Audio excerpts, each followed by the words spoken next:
હવામાન વિભાગની આગાહી વચ્ચે સુરત શહેર બાદ હવે જિલ્લામાં પણ શરૂ થયો વરસાદ। ઓલપાડ, કીમ, કુડસદ, સાયણ અને કોસંબામાં વરસાદ વરસ્યો।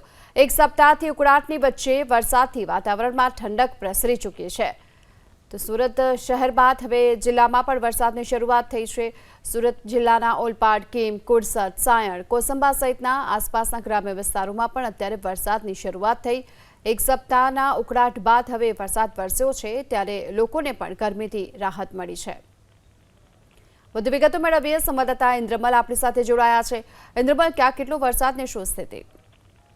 બિલકુલ, છેલ્લા 3-4 દિવસથી વરસાદે છે તે વિરામ લીધો હતો। ગઈકાલે થોડો વરસાદ કહી શકાય કે ઝાપટારૂપી વરસાદ વરસ્યો હતો, પણ આજે છેલ્લા લગભગ 1 કલાકથી ઝરમર વરસાદ છે તે સુરત ગ્રામ્ય વિસ્તારની અંદર વરસી રહ્યો છે। ખાસ કરીને કીમ, કુડસદ, સાયણ નજીકમાં આવેલા માંગરોળ તાલુકાનું કોસંબા સહિતના જે વિસ્તાર છે ત્યાં છેલ્લા 1 કલાકથી ઝરમર વરસાદ છે તે વરસી રહ્યો છે।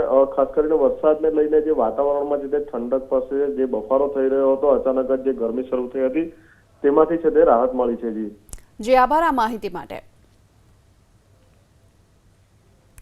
તો આ તરફ સુરત શહેરમાં ફરી એક વખત વરસાદી માહોલ જામ્યો છે અને બુધવારે દિવસ દરમિયાન ખાબકેલા 3 ઇંચ વરસાદ બાદ આજે પણ સુરત શહેરમાં વરસાદ વરસવાનું શરૂ થયું।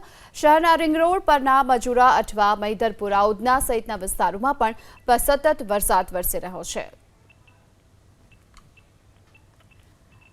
તો સુરત શહેરમાં પણ સતત વરસાદી માહોલ યથાવત જોવા મળી રહ્યો છે અને રોડ રસ્તા પાણી થઈ ચૂક્યા છે। બપોર થતાની સાથે જ વરસાદની શરૂઆત થઈ અને આ સાથે વાતાવરણમાં ઠંડક પ્રસરી છે। ગઈકાલે પણ ધોધમાર વરસાદ વરસ્યો હતો અને આજે ફરી એક વખત સુરત શહેરમાં મેઘરાજા મહેરબાન થયા છે અને આજે બપોર થતાની સાથે જ વરસાદ વરસવાની શરૂઆત થઈ।